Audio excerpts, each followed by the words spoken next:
G'day there guys, Marky here, and welcome back to another episode of r/relationship advice. I hope you're having a fantastic day, and with that said, I want you to sit back, relax, chuck a prawn to the barbie, and let's get right into it. Posted by user Who Effing Knows 2, titled, Am I the asshole for calling my mother-in-law on my fiancé? My fiancé, male 22, was injured over a month ago, and had surgery to correct things literally 2 days after the accident. I, 21 female, have been by his side the entire time. I have more or less become his caregiver.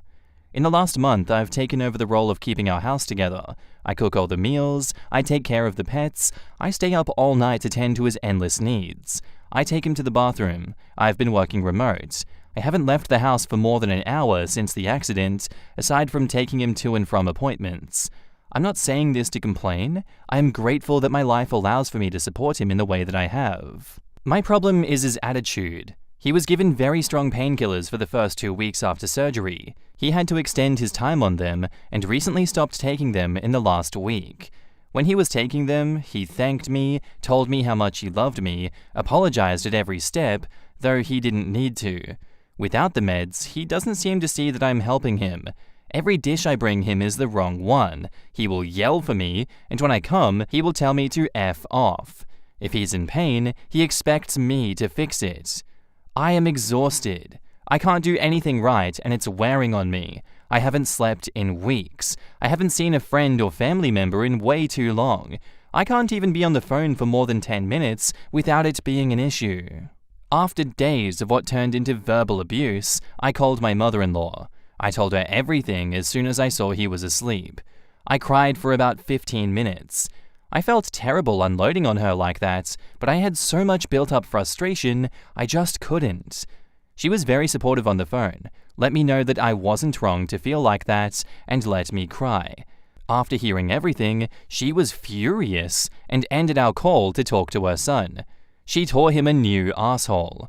I heard him trying to defend himself through the door, but it was mostly just stammering. She flew up yesterday and put me up at a nice hotel. I haven't heard much from my fiancé since I left, but as I was leaving, he was yelling at me for calling his mum. He said he didn't want to marry someone who couldn't be there for him in sickness. I told him I loved him and I was sorry. I am just so tired. He didn't care and just told me to go, and that his mum could do a better job for him than I ever could. So now I'm on my way to the nice hotel room, feeling like a major asshole. I need to know if I'm wrong here. Edit. He began weaning off 2 weeks ago and became fully dependent on over-the-counter medication this week. He did not stop taking them cold turkey. His doctors were heavily involved too, due to previous drug abuse. Edit 2. Mother-in-law is taking him back to their hometown once they can get flights together. I'll stay in this hotel until then. Fiancé doesn't want to talk yet, and to be honest, I don't blame him. He knows what's coming and that I am pissed. I will go visit him in a week, so I have until then to decide how I want to move forward. My mother called me last night about a venue that she found in my hometown, and I told her what's going on. She doesn't want to spend a bunch of money on a pending divorce, so we're stepping back from planning. Not much more to add. I'm excited to see my pets and to be able to sleep in my own bed. I'm going to try to make my sister fly to my state so I can have some company. That's pretty much it. I'm in serious awe about how I let my life get like this, but oh well, today will be better. I guess all I can say in this one is that it's not your fault, OP. Everything he's done has been his choice, and an active choice at that. I'm sure the previous history of drug abuse also factors into this, and that he's not going cold turkey, the meds are different and are making him act up. Those are all definitely things that could be adding to his anger, to his general feelings, but none of that is an excuse for his actions. No one deserves to be abused by their partners, and what he's done is wrong. In the comments, 12 Days Late says, "Not the asshole. You've gone above and beyond. In sickness and in health does not mean never needing a break. It doesn't mean accepting abuse. Can you break up with the fiancé and keep the mother-in-law? She sounds great. I second this. Toss the fiancé, keep mother-in-law. Maybe. Withdrawal and pain make assholes of us all. OP, previously he was super grateful, but maybe give it a few weeks? Not the asshole. It's in sickness and in health, not through abuse and through toxicity. This is a distinction that needs to be highlighted more often.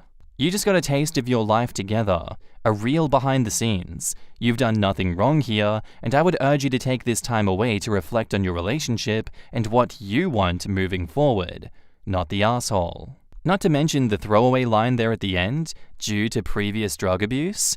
I bet that being on the good med for 2 weeks did something to him, and he's currently in withdrawal, which opens up all sorts of cans of worms for future relapses.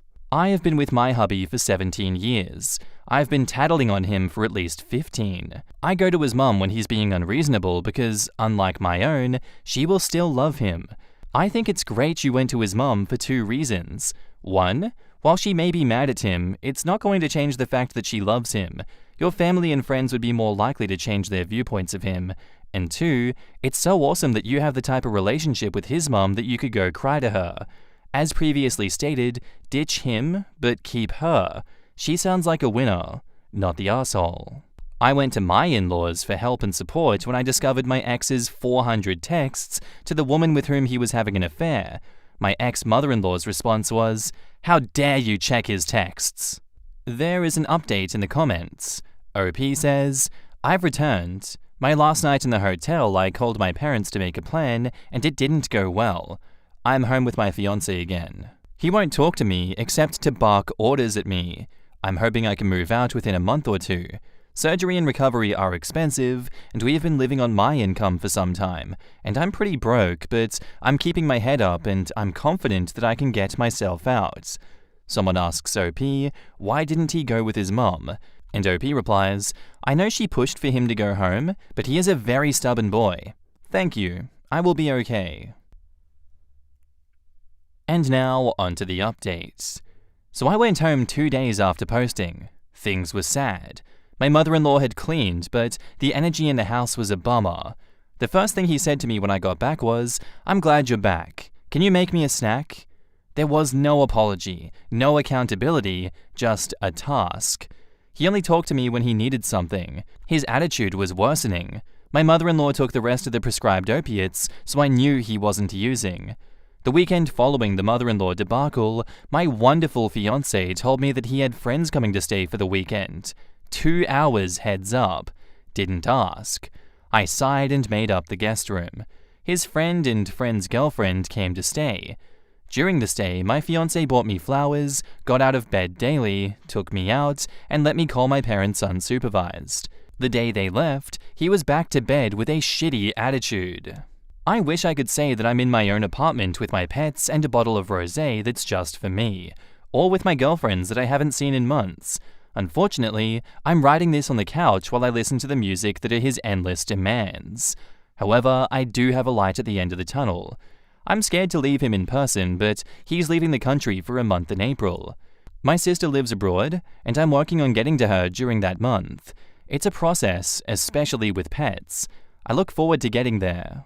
My mother hasn't spoken to me since I told her that I was returning the ring, because that's not what we do. We clean our messes. But I have my father's unwavering support. I'll miss my mother-in-law, but I deserve that kindness and understanding from my partner, not his mother. I have stopped forcing myself to find the joy in his presence, and it's helping to fuel my drive to get out of here. I may update again when I get to my sister's, but don't be surprised if I do my best to put this chapter behind me. Thanks for the kind words. I hope you all get the love and hugs you need. Someone asks OP, why isn't he with his mum? And OP replies, mother-in-law was planning on taking him, but he refused. Things got very bad since I posted this. I'm currently in my childhood room at my father's, decently hungover, and I am officially a single lady.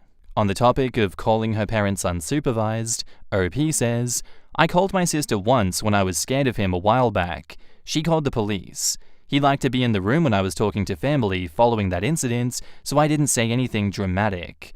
I should have seen how bad it was. Typing that out just feels gross. And more about what happened. OP says, I don't want to get too into it, but we had a bad night. It ended with me locked on the balcony. I still have some bruising. I was able to call my father on my watch, and we made a plan to get me home the next morning. And now, onto the next update. It's been some time and I finally feel comfortable enough with my situation to update y'all. My pets and I are safely with my father. We've been here a couple of weeks and things are going well. I'm working remotely but also searching for a new position closer to my hometown so I can still have a social life. My animals are adapting to life without their dad and I'm doing my best to join them. My ex and I were high school sweethearts. I have been through most major life events with him. There is only a small fraction of my life as an adult that I have been through without him. Leaving was really hard. I am still second-guessing myself, but I recently realized that by not enabling his shitty behavior, I really am helping him. He went on his planned trip, and I took the opportunity to get everything I needed from our shared home and made arrangements going forward for my lease. He took his trip as an opportunity to reflect on his behavior within our relationship, specifically the last year. He is pretty disappointed in himself. It seems that the company that he was on vacation with helped to hold a pretty clear mirror to his face, and he was really unhappy with what he saw. I feel bad he's having a really hard time with this self-awareness, but I do really appreciate the accountability that has been accompanied. I'd like to add that I don't hold any resentment towards him. I am hurt and disappointed with the way that he felt he could treat me, but I don't hate him. I was sad to hear how upset he was with himself. Though a little relieved I wasn't being painted as the crazy ex I was sure he would paint me as. Since getting home, he has started therapy and is looking for a new sponsor. We talk about once a week so he can see his pets. I also do not mind the positive updates. When we talk, it's respectful. There is still a lot of love, but I've set boundaries that keep him from hounding me about our relationship. I have also started a new therapy. This is my first serious breakup, and the aftershock is real.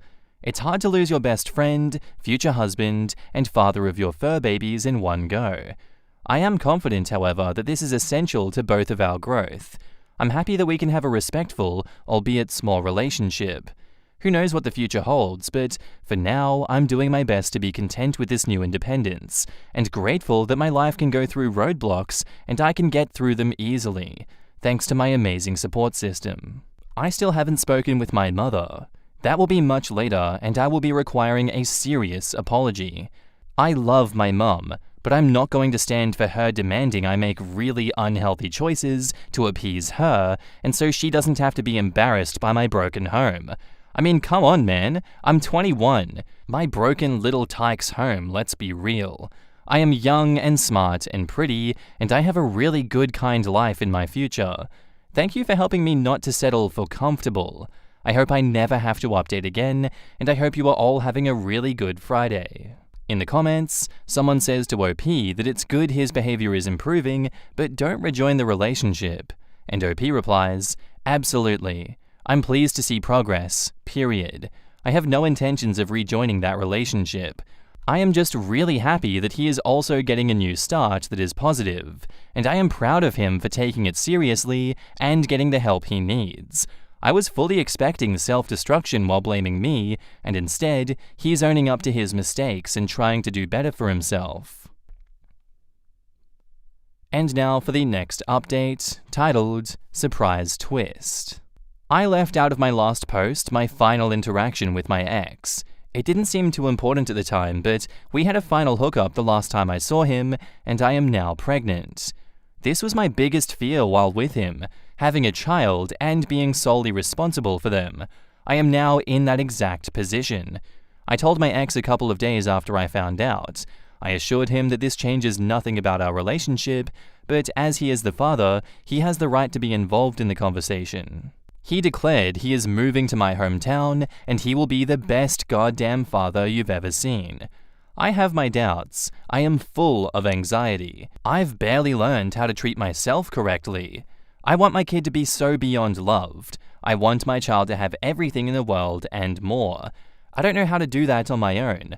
I'm encouraged to see my ex making big boy steps to be a part of our kid's life, but I'm also cautious he is doing all of this to get back into my good graces. I can't be a mum to my ex and my future child. I can't fall back into the same dynamic that made me leave. I am doing what I can to stay strong and hold my ground, but then he sends me flowers, or a massage certificate, or a bump box. Every gift, every check-in text, and every mention of our baby gets me closer to going back to him. I don't really know why I'm posting this. I guess it's cathartic to get this all down and out in my own words. It's hard to write your narrative in your words in a small gossipy hometown. It's hard to be pregnant and single, but the hardest thing is telling your father that you're expecting no matter how old you are. I know we will be okay. I'm already trying everything in my power to be a good mum already. I am trying to be respectful to everyone I can regarding this situation, but damn, it's tough. Anyway, that's my ramble.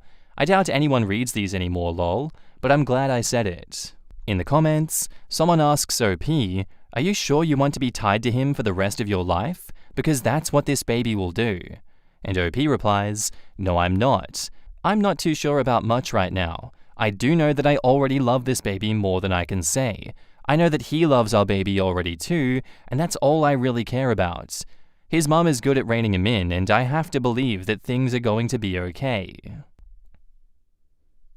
And now, onto the final update. I love you, but my mum and I have always had a rocky relationship. I went to live with my dad as soon as I could decide and kept my contact minimal.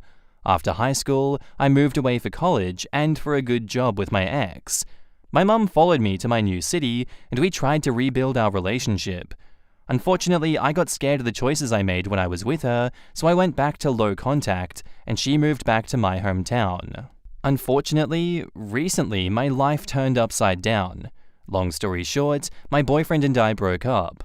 I moved home with my dad and got a new, better job, and then I found out I was pregnant.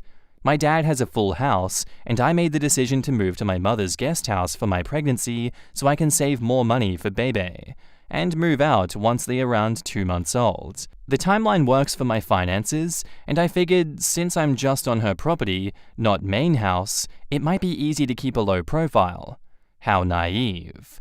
After work daily, she comes over to check on me. She hasn't failed to offer me an alcoholic beverage, not once since I moved in.